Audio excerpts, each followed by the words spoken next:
Галуудар гишүүний өдрийн мэндийг хүргэе. За Монгол Японы бизнес форум энэ жил 4 дахь жилдээ зохион байгуулагдаж байна. Та Монгол Японы парламентын бүлгийн даргын хувьд өнөөдрийн үйл ажиллагааны ач холбогдлыг хэрхэн дүгнэж байна вэ? Маш ач холбогдолтой арга хэмжээнд болж байна. За өнгөрсөн амралтын өдрүүдээр Япон фестивал гэдэг одоо Сквадрын Баатар маш сайхан өргөн дэлгэр болсон. За тэгээ энэтэй үргэлжлээд өнөөдөр Япон Монголын олон улсын бизнес форум гэдэг нэгдээд энд одоо Монгол талаас маш олон одоо Японтай харилцаатай холбоотой мөн шинээр стартап компаниудаа эхэлж байгаа компаниуд орж байна. За Япон талаас бас 70 гаруй компани 150-аад хүн бас ирсэн гэж байна. Тэгэхээр энэ Япон Монгол хоёрын хөгжилд одоо бид нар бол өмнө нь бол одоо эдийн засгийн хүндрэлтэй үедээ Япон улсаас бас буцалтгүй тусламж маш олон байдлаар энэ тусламж маягаар юм харилцаа явуулж ирсэн. Одоо бид нар харилцан вин буюу одоо харилцан ашигтай бизнесийн одоо төвшин шилжиж орох тийм цаг үе ирсэн байж байгаа. Япон орн өөрөө технологи за тэгээ энэ хиймэл оюун ухаан за цааш нь банк санхүүгийн энэ чиглэлд бол маш хүчтэй хөгжсөн. За Аз дайх одоо дэлхийд манлайлагч орн байж байгаа. Тэгээд энэ орноос биднэрт их суралцах зүйл их байж байгаа. Тэгээд сая энэ жилийн хувьд бол одоо би өөрөө Япон Монголын парламентын бүлгийн даргын хуваар бол маш их завгүй тийм дийлээсэн. Одоо эзэн хаан маань эрхэмдээ татныхаа хамтаар альчилсан. За энэ альчилсан үеэр бол мэдээж бизнесийн янз бүрийн салбарууд байгаагүй ч гэсэн Япон даяар бол маш их сонирхож олон түмэнд одоо Монголын тухай одоо мэдээлэл маш сайхан хүрсэн. За энэний үндсэн дээр Япон талын бизнесмэнүүд за төрийн бус байгууллагын төрийнхэн маш их сонирхож байна. За тэр бол одоо бүлгийн тэргүүний хувьд бол даргын хувьд бол надад одоо маш их олон асуудлаар хүмүүс хандж байгаа. Тэгэхээр бид нар энийг бол одоо парламентынхаа төвшөнд хууль батлах төвшөндөө биш хүмүүс хоорондын одоо бид нар ард иргэд хоорондын соёлын төвшөнд маш их харилцаатай хөгжиж ирсэн бол өнөөдөр бизнесийнхаа төвшөнд хамтраад яваа энэ хууль эрх зүйн асуудлыг зохицуулъя. За өмнө явж исэн юун дээр бид нар нэлээд чөлөөтэй төрийн зүгээс боломжийг олох талаар л явъя гэдгээр харж байна. Тийм учраас өндөр ач холбогдолтой. Одоо Японы бизнес одоо форум гэхээр бид нар өмнөөс гадаадын хөрөнгө оруулалтын хуулийг өөрчлөх тухай нэлээд ярьдаг байсан тийм. Тэгэхээр энэ удаагийн форум дээр шинэлэг зүйл нь юу байх вэ? Салбарын хэлцүүлүүдийг харж байхад бизнесийн орчинтой холбоотой хоёр ч салбарын хэлцүүлэг байна тийм. Тэгэхээр энэ чиглэлийг бизнесийн орчныг сайжруулахтай холбоотой Монгол Японы парламентын бүлгийн цаашид хийж одоо гүйцэтгэхээр төлөвлөж байгаа ажил юу байна вэ? Тэгэхээр одоо бид нар яг л энэ форумд бол анхаарал тавьж байна. Энэ форум дээр хэлцэгдээд хүмүүсээ санал гараад биднэрт одоо дүгнэлтүүд нэрнэ гэж хүлээж байгаа. Тэгэхээр ямар асуудал тулгараад байдаг, ямар бэрхшээл байдаг, юуг шийдээсээ хууль эрх зүйн орчинд үүдээсээ гэсэн ийм санал дүгнэлтүүд нэлээ ирнэ. Тэрийг бид нар аваад тэрийг ажил хэрэг болгоод засгийн газартаа уламжлаад ингээд явна. Манай ерөнхий сайд Нандин Шадар сайд маань их хурлын дарга байхаас Япон руугаа хөгжиж гэдэг өрөө тавьж ирдэг. Тэгээд энэ чиглэлээрээ бид нар Япон талаас ялангуяа технологи, мэдээлэл харилцаа, банк санхүүгийнхаа салбар дээр нэлээд сайн өөрчлөлтүүдийг, шинжилгэүүдийг хийх хэрэгтэй. Харилцан одоо зөрөөтэй зүйлүүд бас нэлээд байдаг. Тэгэхээр би бол одоо яг одоо энэ форумын дараа хүмүүсээс гарч ирсэн санал дээрээс нь үндэслээд ямар зүйл бид нар дэвшүүлж байна гэдгийг одоо шинжлэх шаардлагатай, өөрчлөх шаардлагатай, хуульд өөрчлөлт оруулах хэрэгтэйг гаргаж ирнэ гэж хэлж байна. Мэдээж парламентын төвшөнд хууль өргөн барих хэмжээнд нь явж таарах бах тийм. Тэгин хуулиуд дээр нэлээд өөрчлөлтүүд бас өргөн барьж орж ирнэ. Жишээлбэл одоо гайлын татвар одоо гайлыг хөнгөлөлтийн хуулиуд байдаг. Энэ хуулиудаас эхлээд сая бол одоо 52% одоо гайлын уг нь нэр төрлөө ингээд заацсан тийм 5700 бараа материал одоо бид нар гайлын хөнгөлт өгнө гэжсэн бол өнөөдөр 3000 зөв буюу одоо 52% хийгдсэн байна л да. Тэгэхээр энэ тал дээр нь бид нар одоо ямар байх вэ? Ялангуяа манай импортын барааны төрөл зүйлийг нэмэгдүүлэх юм шаардлага их байгаа. За тэгээд өнөөдрийн форумаас гарах үйл ажиллагааг та парламентын бүлэг дээр ажил хэрэг болгоорой гэж хэлмээр байна. Таны цаашдаа ажил өндрөөсөн амжилт хүсье. За баярлалаа. Баярлалаа. Жил сайдад энэ өдрийн мэндийг хүргэе. За өнөөдөр Монгол Японы олон улсын бизнес инновацийн форум 4 дахь жилдээ зохион байгуулагдаж байна. За одоо таны хувьд Монгол улсын засгийн газрын гишүүн Тэргүүн Шадар сайдаар ажиллаж байгаа үед өнөөдрийн үйл ажиллагааны онцлог хийгээд засгийн газар ер нь цаашдаа Монгол Японы бизнесийн харилцаанд баримталж байгаа бодлогын талаар бид бүхэнд мэдээлэхгүй юу? За энэ 4 дахь жилдээ зохион байгуулагдаж байгаа бизнес форумын гол онцлог бол өнгөрсөн хугацаанд бид эдийн засгийн чөлөөт худалдааны хэлэлцээрийг байгуулсан. Дээрээс нь 22 оны одоо туршилтын тусгай хэлэлцээрийн хүрээнд эдийн засаг хамтын ажиллагаагаа үргэлжлүүлэх чиглэлээр тавьж байгаа зорилтуудыгаа хангахад болон чиглэж байгаа. Өнөөдөр Япон, Монгол талын бизнес эрхлэгч нар өнөөдрийн форумд бас оролцож байна. Тэгэхээр яагаад бид нэр ийм худалдааны тэнцэл дээр бид нэр ийм тодорхой алдагдлууд хийж байна? Яагаад өнөөдөр Японоос орж ирж байгаа бараа бүтээгдэхүүн импорт нь болохоор 13% хүртсэн. Экспорт нь бол 1% хүрэхгүй байгаа вэ гэдэг дээр бол Монгол талаас, Япон талаас бол яг тулгараад байгаа асуудлуудыг ярьж төхрийн зүгээс, засгийн газрын зүгээс хэрхэн одоо арга хэмжээнүүдийг авах чиглэлээр бол бас бодит санал тулгуурласан шийдлүүдийг илэрхийлсэн. Ийм одоо форум болно гэсэн хүлээлттэй байгаа. 2016 онд байгуулсан энэ төлөө худалдааны хэлэлцээр 19 оны үед бол манай барааны иргэд 40%, 3% нэмэгдэжсэн. Гэтэл ковидын дараа бол огцон буурсан. Гисэн хэдиж бид нар бас эргээд сэргээх одоо энэ тусгай ус төлөвлөгөөнүүдийг гаргаж богино хугацаанд бас энэ сэргэлт авчих чиглэлээр ажиллах ажлууд бол бас дутмаг байна гэдгийг бол аль аль талынхан хүлээн зөвшөөрч байгаа. Тийм учраас одоо барааны эргэлтийг нэмэгдүүлэх худалдааны тэнцлийг дээр бол голлоо анхаарах зайлшгүй шаардлага байгаа. Тийм учраас өнөөдөр бизнес форумоос яг Япон Монгол бизнес эрхлэгч нарын тулгараад байгаа асуудлыг нээлттэй сонсоод тэр саналуудыг бид нар энэ чөлөөт худалдааны хэлэлцээрээ ч гэсэн эрчимжүүлэхдээ анхаарч баримтлая. За дээрэс нь засгийн газрын зүгээс компанийн үйл ажиллагаанд илүү хувийн хөгжлийн орон зай бий болгох чиглэлээр эдийн засгийн эрхчлөлөг бий болгосон багц хуулийг баялаг бүтээгчдийг дэмжих юм багц хуулийг их хуралд одоо өргөн мэдүүлэхээр ажиллаж байгаа энэ цаг үед энэ санаачлуудыг одоо тусгая гэдэг л ийм л зорилготой байна. Та бас сайн нээлттэй үгэндээ дурдлаа шүү дээ. Төр хувийн хвшлийн түншлийг бид нар шин шатанд гаргахаар ажиллаж байна гэд. За тэгээд гадаадын хөрөнгө оруулалтын орчныг сайжруулна гэд. Яг энэ чиглэлд мэдээлэл болгоод өгөхөд тэгээд засгийн газрын түвшинд ер нь л хууль эрх зүйн орчны шинжилэл ямар түвшинд явж байгаа. Ер нь эдийн засаг бол агшиж байна. Энэ бол өөрөө энэ олон улсын геополитикийн нөхцөл байдал, худалдааны тариф, за мөн ойролцоогт орнын мөргөлдөөн ч гэдэг юм уу.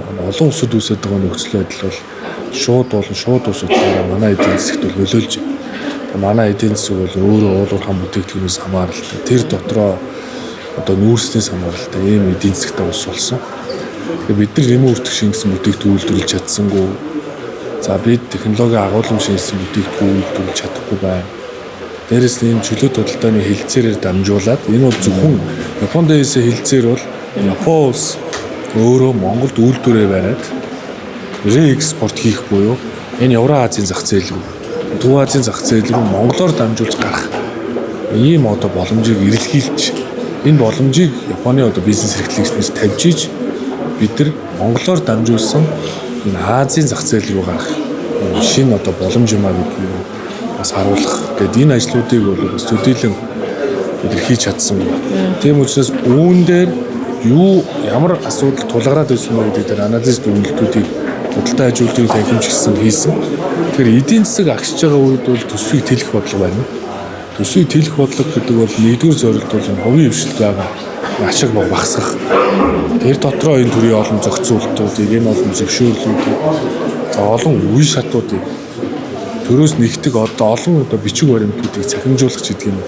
Төрийн хүн сурталыг арилгах бол нэгдүгээр том зорилт. Тийм учраас танхимаас төрийн хүн сурталын үнэлгээг жил болгон гаргадаг юм билээ. Энэ хүн сурталын үнэлгээг бууруулахад бид нар танхимтай хамтарч ажиллая гэж зорж байгаа. Тэр нөлөө төр нь өөрөө хувийн хвшлтэйгээ хамтарч ажиллах чиглэлд. Ер нь бол танхим өөрөө хүн сурталын үнэлгээг жил болгон гаргадаг бол үүн дээр нь бид нэр шаардлагатай арга хэмжээнийг авъя. Тэгээ энэ хүрээндээ төр хувийн хвшлийн төлөвшлийн хуулийг одоо төсвийг дагуулад өргөн мэдүүлэхээр ажиллаж байна. Энэ юу гэхээр төсвөөс энэ олон төслүүдийг санхүүжүүлж чадахгүй.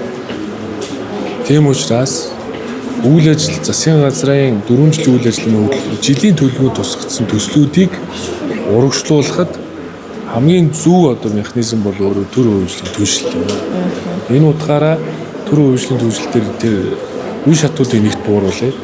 Хоёрт аймаг орон нутаг өөрөө бие даагаад түншлэлийн төслийг хэрэгжүүлэх бололцоо хангая. За ингээд энэ төрийн үеийн төлөвлөл өөрөө бизнесийн зорилготой биш, төрийн үйлчилгээний чиглэл рүү илүү одоо зорилгоо чиглүүлэх ёстой гэдэг утгаар нь гадаад дотоодын өргөн оруулагч нар хэрвээ орж ирээд төрийн үеийн төлөвлөлөөр ажил хийх бол түүнийг нь одоо төрөөс шаардаад байгаа олон одоо бичвэрээр түн суртал үе шатуудыг бууруулах чиглэлээр энэ хуулиа барья гэж байна. Мөн ирэх одоо намрын чуулганаар бид нар баялаг бүтээгдэхүүнийг дэмжих. За эдийн засгийн эрхчлөлөг бий болгох чиглэлээр төрийн зохицуултуудыг багасгах чиглэлээр зөвшөөрлийн хуулийг дагуулсан 90 гаруй хуулийн өөрчлөлтүүд. За дээрэс нь танхим мэргэжлийн холбооны хуулийн хоорондын нийцлэлийг сайжруулах. Зарим энгийн зөвшөөрлүүдийг мэргэжлийн холбоонд шилжүүлэх бодлого барья.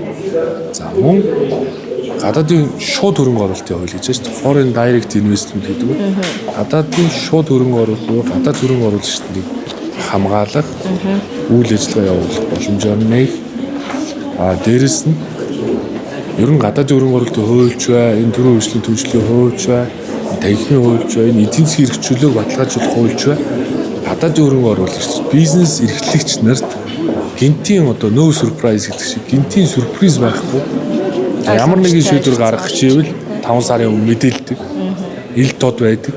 Энэ зарчим руу шилжихгүй бол бизнес эрхлэгчийн үйл ажиллагаа явуулж гинт шийдвэр гаргадаг. Бизнест нь одоо сөрөг нөлөө үзүүлдэг ийм байдлыг бол тасан зогсоох ёстой болохоор доктортой үйл ажиллагаа явуулах боломжоор хангахад одоо эдийн засгийн эрхчлөлөг бол хуулиар баталгаажуулж байна.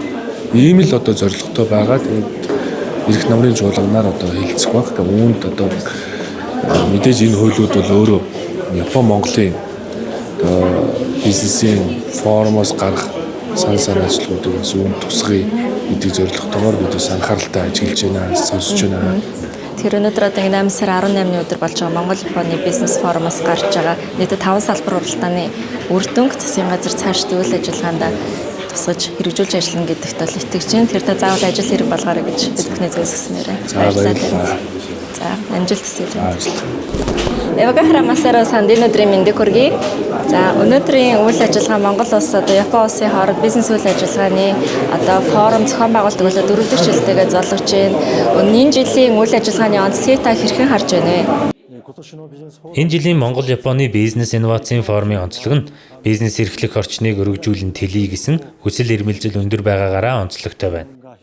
Ийхүү өргөжин зохион байгуулалтад нөлөөлсөн хүчин зүйл бол энэ оны 7 дугаар сард Япон улсын эрхэм дээд эзэн хаан, эрхэм дээд хатан Монгол улсад айлчлан ирсэн явдалтай холбоотойгоор өнөөдрийн Монгол-Японы бизнес форумд оролцогч байгууллагуудын тоо 150 болтлоо өсөн өргөжин тэлж оролцох сонирхол өндөр байгааг харуулж байгаа явдал мөн гэж харж байна. Мэдээж хэрэг Монгол улсын ерөнхийлөгч болон ард түмэн манай улсын эрхэм дээд эзэн хаан түүний гэргийн хатан нарыг халуун дулаанаар хүлээн авсан явдал нь Япон улсын хувьд сайхан үйл явдал байсныг онцолмоор байна. Хоёр орны засгийн газар болон улсын их хурлын хамтын ажиллагааны хүрээнд парламентын хамтын ажиллагааны хүрээнд бол их өргөн дэлгэр жилийн жил болж байна. Эргээд бас энэ бизнесийн орчныг сайжруулах чиглэлд хамтарч ажиллаж байгаа нь бол мэдээж сайшаалтай байна.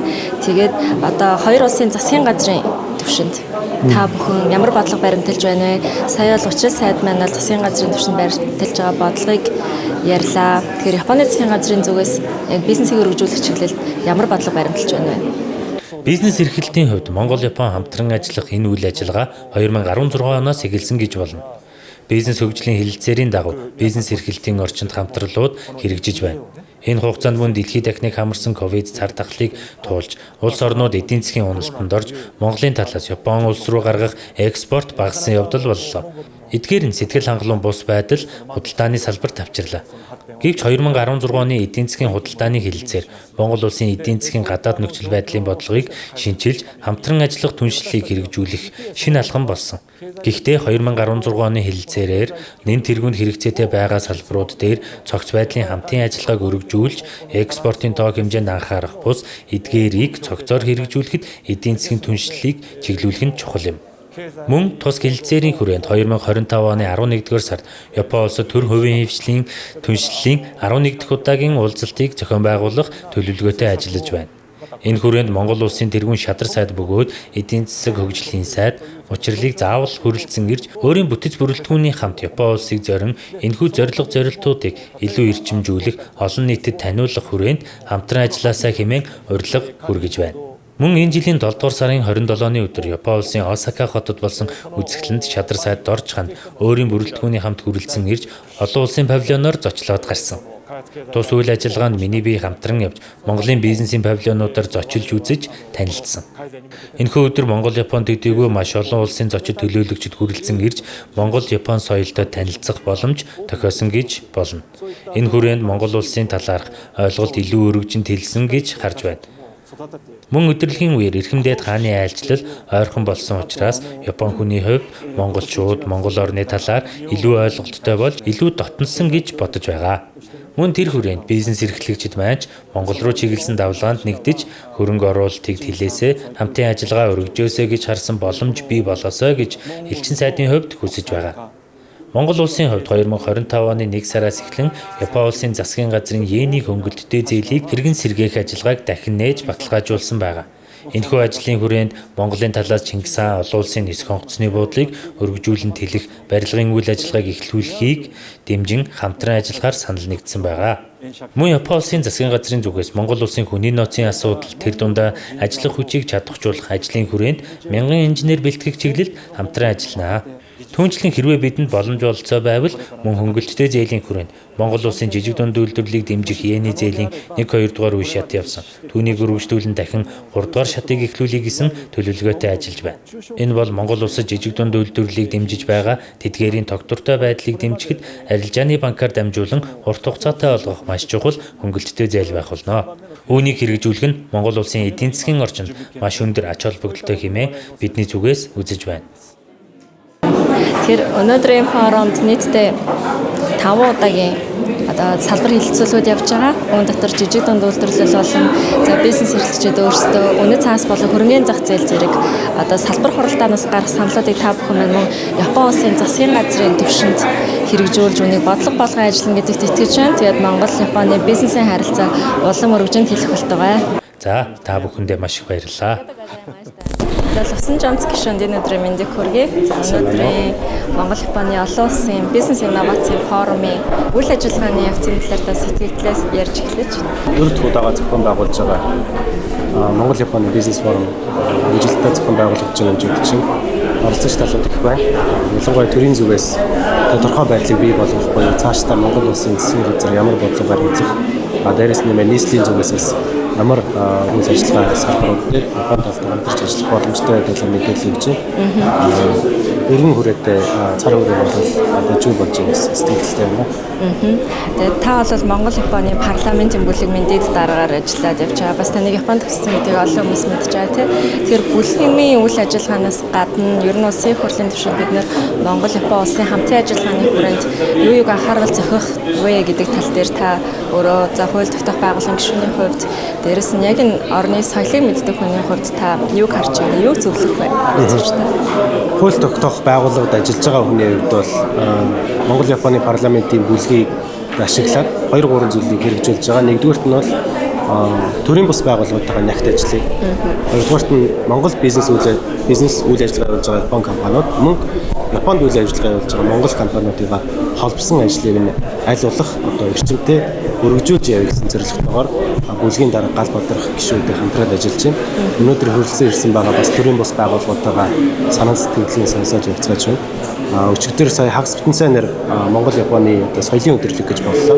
Энэ арга хэмжээгээр нь бас бүлгийн дэд даргын хувьд бас оролцоод ирсэн байгууллагууд болон Монголоос бас Японд тийш гарахаар зорж байгаа байгууллагуудаа ярилцаж явж байгаа л та.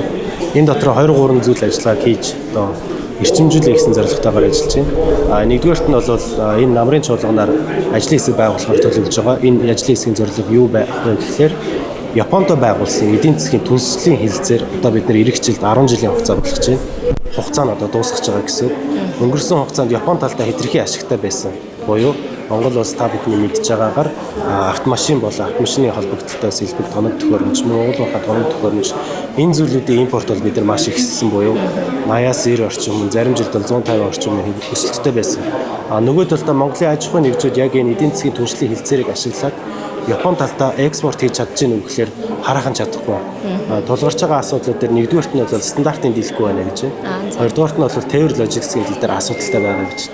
Та бүхэн сая мэдж байгаа өнгөрсөн хамтарсан засгийн газрын тогтоолоор гашуун сургалт ганц модын хил холболт Монгол улсын 2 дахь бонд ч олон улсын бонд амжилттай хэрэгжихээр болоод явж ирэл та. Энэ бол өөрөө харамсалтай байгаа нэг жишээ, тод жишээ. Нэгд бид нэр Японы 3 дахь хөрштэйгээ илүү худалдааны хүрээнд ялангуяа экспортын чиглэлээр хамтарч ажиллахаар зорж байгаа бол бид нэр экспортод зарцуулж байгаа хугацааг богино болгох хэрэгтэй. Хоёрдугаарт нь тэр процесс нь амархан болох хэрэгтэй. Гуравдугаарт нь төрийн зүгээс ялангуяа эдийн засгийн хөгжлийн яам болон худалдаа аж ахуйн тавимууд байна. Японы энэ стандартуудыг яаж Монголын аж ахуйн нэгжүүд давах юм бэ гэдэг тал дээр яг хамтарч ажиллах хэрэгтэй. Япон талаас бол энэ JETRO буюу эдийн засгийн хөгжлийн яамны харьяа байгууллага, худалдааны байгууллага. Эдгээртэйгээ бид нар уг нь хамт илүү нягт ажиллаад санал бодлоо солилцоод яавал Монголын аж ахуйн нэгжүүд Япон руу экспорт хийх боломжтой болох юм бэ? Ингэснээр бид нар төлбөрийн тэнцэл сайжрна, төгрөгийн ханш доктортой байдал бий болно гэсэн ийм боломжууд бүрдэх байна.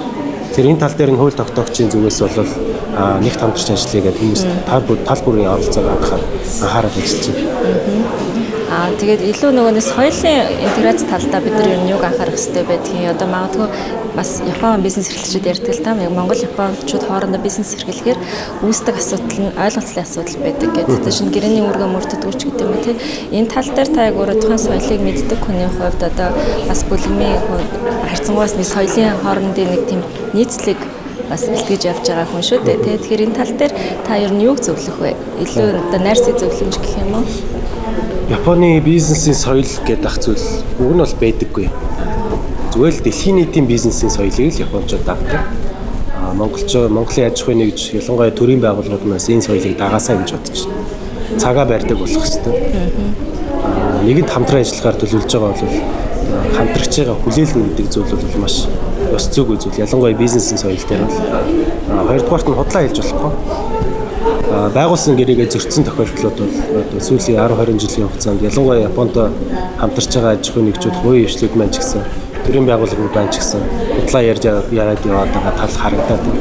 Тэгэхээр энэ цагаа барих худлаа ярихгүй байх гэсэн хоёр зүйлийг баримтлах нь зөвхөн Япон гэлтгүү Монгол улс дэлхийд гаргаж байгаа бол энэ бизнесийн ёсыг хүний ёс шүү дээ уг нь бол тийм. Энэ хүний ёсыг л ягштал бизнесийн үйл ажиллагаан дээр мөрдөх хэрэгтэй байна. Гэсэн тийм л одоо зөвлөгөө биш юм да зүгээр хувь хүний бодлоо тийм.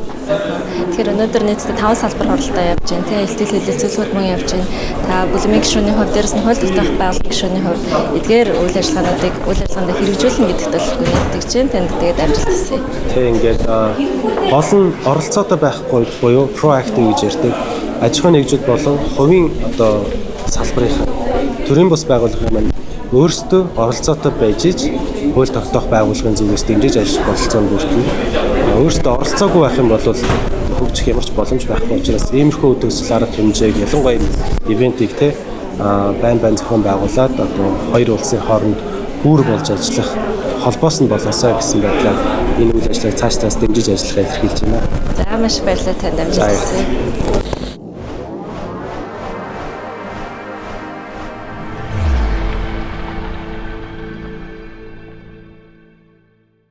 Шимада санд энэ өдрийн мэндийг хүргэе. Өнөөдөр Shibuya Startup компани зүгээс Монгол Японы бизнес форумд ямар оролцоотойгоор оролцож байна? Та манай үзэгчдэд өөрөө тань болон компанийнхаа үйл ажиллагааг танилцуулахгүй юу? Юуны өмнө энэхүү боломжийг олгосонд баярлалаа. Shibuya Startup байгууллагын хувьд Японы Shibuya дүүрэгт байрладаг гарааны бизнесийг дэмжих чиглэлээр үйл ажиллагаа явуулдаг. Энэ удаад Монгол Японы гарааны бизнесийн үйл ажиллагааг дэмжих, цаашлаад Монгол Японы хооронд гүр болох зорилготой ирсэн байна. Цаашид Монгол Японы бизнес хамтарлыг шин түвшинд гаргах зорилго мөн манай байгууллагад бий.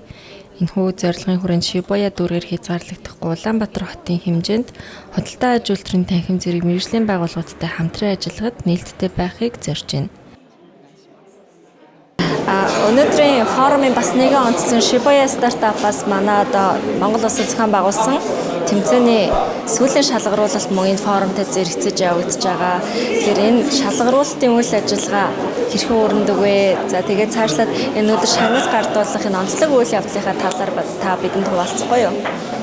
Энэ удаагийн арга хэмжээ бол Shibuya Startup Competition нэрээр зохион байгуулагдаж байгаа. За энэ хуралдааны зорилго нь оролцогч компаниуд Япон улсад үйл ажиллагаагаа явуулж эхлэхэд нь виз болон бүх төрлийн дэмжлэгийг үзүүлэх явдал юм. Мөн үүнийг дагалдуулаад Японы зах зээлд нэвтрүүлэлт хийхэд гүүр болох учиртай. Хоёр шатны шалгаруулалт явагдсан бөгөөд эхний шат нь компани танилцуулга болон төслийн материал хүлээн авч шалгаруулсан бол одоо хоёрдугаар шат нь өнөөдөр албан ёсоор ялагчаа шалгаруулах юм. Эхний шат онлайнаар явагдсан, харин хоёрдугаар шатанд бодитойгоор өрсөлдөх ур чадвараас сорж байгаагаар онцлог. Shibuya Startup байгууллагын хувьд энэхүү үйл ажиллагааг Монголд хэрэгжүүлж байгаа нь анх удаагийн туршлага болж байна. Шалгарсан хоёр стартап Монгол компанийн хувьд Япон улсад өмнө нь хэрэгжиж байгаагүй цоошин санаагаар өрсөлдөж байгаа нь бид бүхэнд харьцангуй шинэлэг байгаа юм. Ямар хариу гарах бол гэдэг нь надад ч мөн сонирхолтой байна. Нийтдээ 6 сарын турш үргэлжилсэн энэхүү үйл ажиллагаанд Shibuya Startup байгууллагаас гадна Японы хамтын ажиллагааны нийгэмлэг буюу JICA маш том дэмжлэг үзүүлж оролцлоо. Мөн тусгай шагналыг бэлдсэн байгаа. Энэхүү уралдаанд шалгарсан стартап компани Япон улсын виз болон хуулийн этгээдээ бүртгүүлэх, цаашлаа зах зээлд нэвтрэх зэрэг дэмжлэгийг бид бүхэн үзүүлэх болно. Хамтран ажилласан байгууллагуудаа энэ ташрамд мөн талархаж буйгаа илэрхийлмээр байна. Баярлалаа. Ийм сайхан үйл ажиллагаа зохион байгуулж байгаа та бүхний цаашдын үйл ажилд өндрөөс өндөр амжилтыг хүсье. Баярлалаа. Бидэнд хүн энэхүү том боломжийг олгож хамтран ажиллаж буй нэвтрүүлгийн хамт олон та бүхэнд баярлалаа. Мөн энэхүү үйл ажиллагаанд хамтарч байгаа бүх байгууллагуудад талархаж буйгаа илэрхийлье. Манай байгууллагын хувьд Монголтой хэрхэн хамтран ажиллах бол гэсэн хүлээлттэй ирсэн. Хүлээлтээс өндөр хамтрал болж байна. Манай байгууллагын хувьд цаашид Монгол улсад хамтарсан үйл ажиллагаа хэрэгжүүлэхэд үргэлж таатай байх болно. Энэхүү форумын үйл ажиллагаа мөн олон бизнесийн орчин зах зээлийн замын зураглалыг бидэнд гаргаж өгнө гэдэгт маш их итгэж байна. Та бүхэнд маш их баярлалаа. Баярлалаа. Форумын үйл ажиллагаанд амжилт хүсье. Дамаригата. Зөвлөн дараагийн энэ өдрийн мэндийг хүргэе. За дөрөвдөг жилдээ болж байгаа Монгол Японы бизнес форумд нийслэлийн бизнес инновацийн газар хэрхэн оролцож байна вэ? Ер нь төрөөс баримталж байгаа бодлого Монгол Японы бизнес харилцааны чиглэлд юу харж байна? За Монгол Япон хоёр улс төвчмөд харилцаа тогтоогоод 50 гаруй жилийн өмнө үзсэн байна. За эхний 50 жил болохоор Монгол улс Япон улсаас дандаа дэмжлэг авдаг байсан. Буцалтгүй байдлаар за хоёр дахь 50 жилийн эхлэлээр хоёр орны төвчмөд харилцаан дээр үндэслээд ер нь харилцаа ашигтай хамтан ажиллагааг эрхжүүлэе гэсэн санаачлагтайгаар ингээд шатараасан ажлууд хийгдэж явж байгаа. Үүний нэг нь энэ Монгол Японы хамтарсан бизнесийн форум байж байна. Тэгээд энэ жил дөрөвт удаа байгаа энэ форум зохион байгуулагдаж байгаа. Нийслэлийн бизнес инновацийн газар хоёр дахь жилдээ ерөнхий зохион байгуулагчаар ажиллаж байна. Ерөнхийдөө сая эзэн хааны айлчлалтай холбоотойгоор энэ жилийн форум бас нэлийн өргөн дэлгэр болж байна. Маш олон асуудлыг хүндсэн бэлтгэлүүд, панел хэлэлцүүлгүүд болж байна. Салбар бүрээс экспертүүд ирээд оролцож байгаад маш их баяртай байна. Тэгэхээр одоо нийтдээ 5 салбар хуралдаан явж байна те илтгэлүүд мөн явж байна. Тэгэхээр энэндээс гарч байгаа санал шийдвэрүүдийг та бүхэн төрийн үйл ажиллагаанд хэрхэн тусгаж ажиллахаар төлөвлөж байна. Та бүхэн одоо энэ талаар төлөвлөсөн зүйлсийг дурдж өгөөч. За энэ асуултанд хариулах юм нь өнгөрсөн жилийн форумын талаар бас дурдах хэрэгтэй болж байна. Өнгөрсөн жилийн форумын үр дүндүүдэд оролцогч талаадаас санал асуулга аваад ерөнхийдөө дараа жил ямар байдлаар юун дээр төлөвлөж ажиллах вэ гэдэг дээр нэлийн судалгаа аваад судалгааныхаа үр дүндээр энэ жилийн форумыг зохион байгуулж байгаа. За өнгөрсөн жил болохоор оролцогчид маань болохоор салбар бүрээр нь англиар ингээд явбал илүү үр дүнтэй байна. Асуудлуудаа хэлцээд ингээд илүү үр дүнтэй байдлаар ажиллах гэдэг фидбек өгсөн. Тэгээд тэрнийх нь наваа бид ажиллаж явж байна. Энэ жилийн форумын гол онцлог нь гэх юм бол өнгөрсөн жил Монгол Японы хамтарсан IT консорциумыг байгуулсан. Япон улсын Токио хотын Шинагава дүүрэг болон Улаанбаатар нийслэл хотын хооронд санамж жижиг байгуулагдсан байгаа.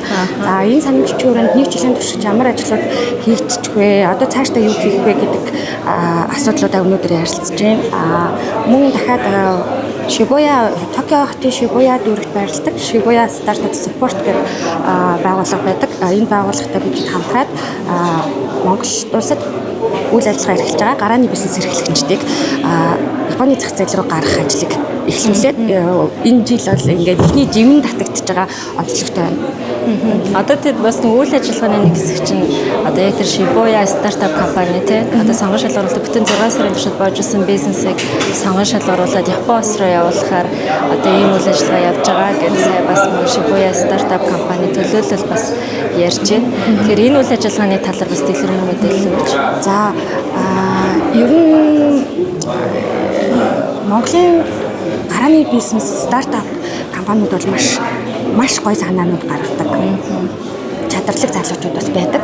Тэгсэн гэвч нэг одоо хөрөнгө оруулалт байдгүй. Ер нь бол төрөөс дэмжлэг байдгүй тоолбоотойгоор компаниуд маань бол гадны зах зээлд гарах дээр хүндрэлтэй байдаг байхгүй. Тэгээ энэ асуудлыг шийдэхин тулд бид Японы улсын одоо Shibuya өрхтэйгээ ярилцаад Shibuya стартап support гэдэг байгууллага байж байна. Хажтын гэдэг олон улсын мэдээлэл байгууллага байж байгаа. Японд төвтэй. Тэгээд жишээ нь Mongolia гэдэг Монгол дахь төлөөлөгчийн газартай хамтдаад 3 байгууллагын төлөөлөл нийлээд энэ хөтөлбөрийг 6 сарын хугацаанд хийгээд өнөөдөр нэг финалийн шатнд болж байгаа юм. Нийтдээ сонгон шалгаруулалт гэсэн. Нийтдээ сонгон шалгаруулалт 14 компани материалаа ирүүлснээс одоо 3 шатны шалгаруулалтын үр дүнд 3 компани шалгарсан. Өнөөдөр сүүлийн ярилцлаганд Японоос бас төлөөлөгч нарын ирчихсэн. Шууд визний хайрцагт ороод эмчээд тэмцээд явах юм бол шууд 6 сарын визээ өнөөдөр ингээд дараад цаашаа тэнд очиод юу хийх вэ гэдэг хөтөлбөрт хамрагдаад ер нь бол инкубаторт хөтөлбөрт хамрагдаад явна гэсэн үг. Тэгээ бас нэг бизнес асуудлыг бас Shibuya 6 сарын хугацаанд гэж стартап визээр гэсэн үг. Тэгэхээр энэ бол мэдээж манай Монголын стартап компаниуд маш том дэмжлэг. Яг л тийм нэгээд бизнесээ яаж бүртгүүлэх процедур нь хүртэл өөрөө маш хэцүү байгаа шүү дээ. Тэгээ хэлний баясаас ахуулаад тэр энэ чиглэлд нийслэлийн бизнес инновацийн газраас хийж хэрэгжүүлж байгаа ажлаа өргөжлүүлж хийгээсэй гэж оролцогчдын өмнөөс бас дамжуулж хэлмээр байна. Баярлалаа. Тэгээ та бүхний өнөөдрийн форумын үйл ажиллагааны өдрөөс өндөр амжилт хүсье. Баярлалаа. Цэнгэлмаа chair moment өнөөдрийн мэндийг хүргэе. За Монголын экспортын кластерын холбоо өнөөдрийн үйл ажиллагаанд ямар ч үүрэгтэй оролцож байна. Та бүхний зүгээс яг энэ форумд өөрсдийнхөө дуу хоолойг хэрхэн хүргэхээр хүрэлцэн ирсэн байна вэ? За энэ өдрийн мэндийг хүргэе. За манай Монголын экспорт кластераас өөрсдөө сурталчлах, таниулах, бид бүхэн одоо энд юу хийж байгаа, ямар нэгдэл байдгийг гэдэг ерөнхийдөө ойлголтуудыг түгээх зорилготойгоор өнөөдөр энд хүрэлцэн ирсэн байна. Та өөрөө яг илтгэгч байгаа шүү дээ. Таны илтгэлийн цаг өөрөө өнөөдрийн форумд ямар чиглэлд илтгэл тавив? За илтгэлийн агуулга нь юу вэ? Тэгээ манай үзэгчдэд сонирхолтой. За манай ерөнхийдөө Монголын экспорт кластер маань нийт 500 гаруй одоо жижиг дунд үйлдвэрлэгч нарын нэгдсэн ийм кластер байдаг. За тэгээ одоо холбооны системээр гэдгээс нь одоо сүүлийн үед хүн болгоно кластер гэдэг болчихож. Тэгээ кластер нь болохоор ямар давуу талтай юм бэ гэхээр үйлдвэрлэгч нар талаасаа байна. Засгийн газар талаасаа бодлого хууль тогтоох шийдвэр гаргагчид байна. За тэгээ R&D судалгаа шинжилгээ талаасаа байна. Хөрөнгө оруулагч талаасаа байна. Стартапууд, SME гэх мэт бүх газрууд байж өнөөдөр кластер бий болж байгаа. Кластер бий болсноороо илүү их одоо ухаалаг шийдвэрийг гаргах илүү их үр дүнтэй шийдвэрүүдийг гаргах, төрийнхөө бодлого, хуультай уялдах гэх мэтлэн маш олон давуу талууд бий болгож байна. Ер нь эдгээр энэ талаар ерөнхийдөө ярилцсан. За одоогоор манайд нийтдээ 5 кластер байгаа. За Монголын экспорт кластер маань ерөнхийдөө малгай кластер гэж авдаг. Тэгээд Монголын гоо сайхны кластер, инглиш үний кластер, цэцэрлэгийн кластер, ноос ноолуурын кластер, арьс ширхний кластер гэдэг нийт одоо ийм кластерууд байгаа. Тэгээд эдгээрийн төлөөлөл болоод спикер оролцож байна. Холбоогоо төлөөлөлд ирснэх ер нь манай яг энэ бизнес эрхлэгчтэй экспортод бараа бүтээгдэхүүнийг гаргахад тулгамддаг асуудлууд юу гэдэг төр зэсийг нэг ийм зүйлийг анхаарчаасаа гэсэн та бүхний одоо дуу хоолой аль зүг чиглэлдэг вэ ер нь? За энэхүү одоо кластер бий болсноороо ерөнхийдөө экспорт руу хамтдаа гарцгаа гэсэн өрөөндөө бид хэд ажиллаж байгаа. За тэгээд ерөнхийдөө салбар бүрээс хамаарад өөр онцлогтой. Одоо жишээ нь ноос ноолуур гэтэл Монголда үйлдвэрлэж чинь гарчиж байна тий. За одоо гоо сайхан хүнс гэдэг иргүүд илүү их нөгөө нарийн одоо хүний биед хүрэлцдэг, хүний ходоод руу шууд ордог бүтээгдэхүүн, ордог төрлийн бүтээгдэхүүнүүд болохоор илүү их нөгөө нарийн шинжилгээнүүдийг шаарддаг. За одоо манай косметик кластер бол одоо энэ кластеруудын хамгийн том жишээ байдаг. За бид бүхэн 2020 онд ерөнхийдөө 2019 оноос хойш үйл ажиллагаа явуулж байгаа. За одоогоор яг нийтдээ 14 төрлийн бүтээгдэхүүнийг Европын холбоо руу бүртгэлийн хэглүүлсэн байгаа тийм. Энэ бүтээгдэхүүн бүртгэлийн үе шатна гэж эхлэл түүхийд материалаас өсөлөд эцсийн бүтээгдэхүүн хүртэл одоо бид бүх шинжилгээгээ хийх ёстой байдаг. Тийм болохоор нөө салбар бүр дээр өөр өөрсдийн гэсэн онцлогоор одоо онцлог одоо тийм хэрэгцээ шаардлага байна гэх юм уу. За жишээлбэл манай косметик кластер миний хамгийн ойр салбар нь л өөр ажиллаж байгаа салбар болохоор одоо бүтээгдэхүүний шинжилгээ гэх хэрэгүүд Монгол одоо зөвхөн одоо нийслэлийн лаборатори зөвхөн одоо шинжилгээ хийж байна. За шинжилгээ гэхдээ зөвхөн бактериологийн шинжилгээ хийж байна тийм бактери вирусыг шинжилж байна. За тэгээ савнжилт тэгээ хөөсрөлт нөө тухайн бүтээгдэхүүнийхээ онцлогоос нэг хамааран ганц хоёр нэмэлтээр тийм бүтээгдэхүүн хийж байна. Илүү нарийн шинжилгээ өгье. Одоо экспорт руу гарья. Тэдний шаардлагад олон улсын стандартад шаардсан шинжилгээ өгөх гэмээр манай тоног төхөөрөмж хомс байдаг. Тийм болохоор илүү их тийм лаборатори талаас анхаараасай гэж бодож байгаа. За ерөнхийдөө тэрийг хувьд дэмжих чиглэлээр яг зөв дэмжих чиглэлээр одоо хөвчлэн хүнс одоо тий гоо сайхны бүтээгдэхүүнүүд гэх тээ одоо Монголын үйлдвэрлэгч нар чинь ерөнхийдөө нөгөө уул уурхай гэхээс илүүтэйгээр мэдээж Монголын эдийн засгийг хамгийн том одоо бүрдүүлж байгаа салбар чинь бол уул уурхай салбар. Гэтэл одоо үйлдвэрлэгч нар маань яаж юм гэхээр дахиад нөгөө гоо сайхан дээрээ ургамлын гаралтай түүхийд материал, амтны гаралтай түүхийд материалыг бид бүхэн ашиглаад тэр үеийнхээ судалгаа шинжилгээнд үндэслээд түүнээсээ инновац шингэсэн бүтээгдэхүүнийг гаргаж аваад тэдгээрээ экспорт хийх гэдэг ингээд зорж явж байгаа. Тиймээс одоо засгийн газар маань илүү их одоо лаборатори дээр илүү их хэмжээсээ лабораторийг шийдэж өгснөөрөө бүх салбарын асуудал давхар шийдэгдэнэ гэж харж байгаа. Хүнс гоо сайхан за тэгээ бүр цааш болноос нь олоор бүтээгдэхүүн те салбараар нь цааш одоо экспортлоор нэмэгдэх экспортлын тул илүү их одоо хамгийн анхан шатныхаа зүйлсүүдийг хийгээсэй гэж бодож байгаа. Тэгээ дараагийнх нь стандарт байгаа. Стандарт дээр одоо нэгдсэн одоо олон улсын стандартад нийцсэн тийм стандартыг бас одоо энэ жижиг дөрвөн үйлдвэрлэлүүдэд илүү тийм болохын тулд төр маань илүү их ажилласаа гэж хүсэж байгаа. Тэгээд өнөөдрийн бизнес форумын үйл ажиллагааны амжилт төсөө завийн хэмжил болон тэр дундаа экспортод одоо чиглэсэн бизнес эрхлэгчдийнхээ төлөөлөлж дуугарч байгаа энэ үйл хэрэгтээ бүтэмжтэй халтугай. Маш их баярлалаа. За амжилт та бүхэнд амжилт хүсье. Баярлалаа. За төлөвлөлт өнөөдрийн мэндийг хүргэе. Өдрийн мэнд. Өнөөдөр бол форумын үйл ажиллагаа нэлээд халуун болж байна. Их олон зочид суусан байна.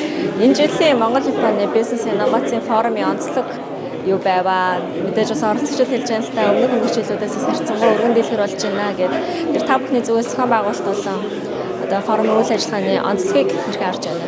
За тийм форумын онцлогийг бол бид нэр илүү хүртээмжтэйгээр Монгол болоод Японы хувийн хвшлийнхэн юун дээр анхаарч хоорондынхоо хамтын ажиллагааг эхжүүлж анхаарч ажиллах зүгээрээ эд дээр илүү үр дүнтэй мэдээлэл авч байгаа эд дээр байж чадж гэнэ гэж ерөнхийд нь бид өгч хэлмээр байна. За энэ бизнес форумыг бол бид нар одоо ингээд 4 дахь жилдээ зохион байгуулж байна. За энэ хүрээнд бол хамгийн анх бол 2022 онд Монгол Японы хооронд гадаад харилцаа үүсгэн байгуулсан 70 жилийн агаар эхлүүлж ирсэн. Одоо энэ одоо 4 жилдээ болж байна. Тухайн үед бол энэ форумыг хийх ёстой. За ялангуяа 2016 оноос хэрэгжиж эхэлчихсэн хоёр улсын хооронд эдийн засгийн худалдааны хилцээр байдаг. Энийг хэрхэн үр дүнтэйг ашиглах вэ гэдэг нь нэг тийм цөөхөн идэхс сэдвүүдээр хамаарч одоо зохион байгуулагддаг байсан. Ерөнхийдөө бид нар суралцж байна л да. Ягаад гэвэл гів гинт тийм сүртэй том арга хэмжээ хийгээд явахаас илүүгээр яг юу хэрэгцээтэй байв гэдэг тийм.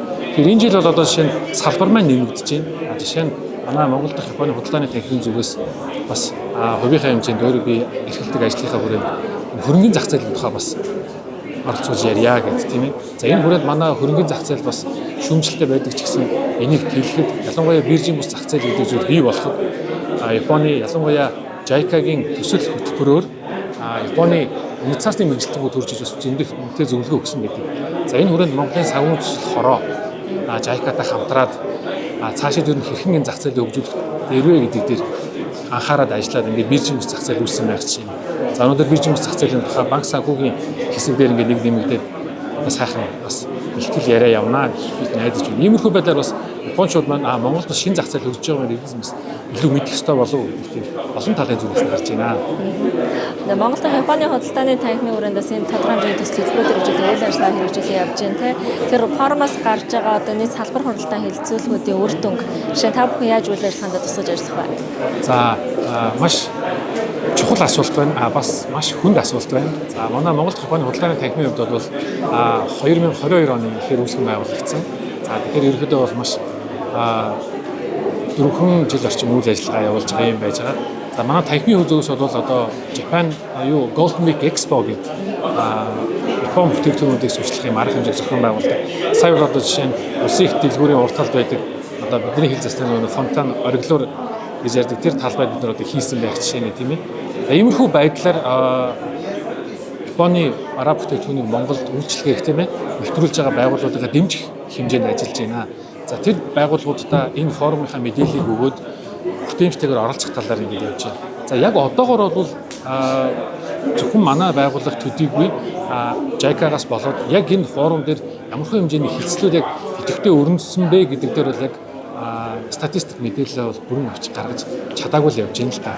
Тэгэхээр ерөнхийдөө бол Монголд Монгол Оросын ч гэдэг юм уу Монгол Америк ч гэдэг ийм бизнес форумд болдог байх. Магадгүй 4 дахь удаага зохион байгуулж байгаа учраас дараагийн жилээс ийм их статистик мэдээллүүдийг гаргаад илүү үр дүнтэй гэдэг хүмүүст харуулад явна гэж бодож байна. Жил болгон хэлцүүд бол явагдаж байгааг бол анзаараад байгаа тийм. Тэгэхээр магадгүй одоо энэ жил ингээд 4 дахь удаа зохион байгуулж байгаа дараа ингээд 5 дахь юм уу 6 дахь юм уу жилүүдэд ингээд зохион байгуулах юм бол өнөөс жилийн наривчлалтай форум болох юм байна гэдэг үнцгийг бас оролцогчид хэлж байна. Тэгээд та бүхний форумын үйл ажиллагаанд өндрөөс өндөр амжилтыг хүсье. Тэгээд эндээс гарч байгаа үр дүнг заавал ажил хэрэг болгоорой гэж тэглгүй яах вэ? Эцэгчдийн зүгээс одоо дамжуулж хэлмээр байна. Баярлалаа. Үүн дээр одоо яг нэмэт хэлэх зүйлүүд бол юу юм гэхээр одоо сая шинжилгээ дэвшүүлсэн манай хүндэт зочдоос авахуулаад за эргээгээд бас хаалттай хүрээнд уулзах хэмжээнд гаргаж байгаа зүйлүүд юу вэ гэхээр энэ EPA гэж яригддаг Монгол Японы хоорондох эдийн засгийн түвшлийн гэрээ гэж байгаа. За энийг зөв үр дүнтэй болох ялангуяа худалдааны тэнцлийн хувьд бол Монгол талдаа алдагдaltaй гэж харагдаж байгаа ч гэсэн Монгол талаас ямар бүтээгдэхүүнийг үр дүнтэй гаргах вэ гэдэг анхаарч ажиллая гэдэг яриануд яригдж байна. За дээрэс нь Монгол Япон хоёрын хооронд одоо давхар татврын хэлцэл байгуулагдаад байгаа. За энэ нь одоо юу гэдэг вэ гэхээр Япон улсын ч гэдэг юм уу тийм ээ аль нэг улсын хөрөнгө оруулагч нөгөө өөрөө улстай хөрөнгө оруулахаар давхар татвар төлөөд яваад байдаг. Энэ бас жоохон хөрөнгө оруулалт талаасаа илүү жоохон өгөөжийг унгаад байгаа юм шиг гэдэг зүйл байдаг. Иймэрхүү зүйлүүдийг одоо сая хүндэт зочид яг зохих албан тушаалын хүмүүс мэнээс энийг бол ер нь цаашдаа анхаарч явах хэрэгтэй гэдгийг яриад явж юм л та. Тэгэхээр дараагийнхаас иймэрхүү зүйлүүд нь ямар үр дүнтэй болсон бэ гэдгийг одоо форумд оролцогчид маань хүлээж аваад илүү үр дүнтэй болно гэдэгт найдаж байна. Мэдээж бас үүний дагаад эрсүү шинжилтүүд бас явагдана гэдэг учраас сайд хэлж байна те. За Японы засгийн газрын зүгээс мөн дэмжиж ажиллана гэдэг ялчин сайд Сахаровоос өөрөө мэдээллээ. Тэгэхээр хоёр орны үйл ажиллагаа улам өргөжинд хэлж байгаа энэ цаг үед энэ форумын зохион байгуулж баярлалаа. Тэгээд та бүхний цаашдаа ажил өндрөөс нь ажиллах хүсье. За баярлалаа. За баярлалаа.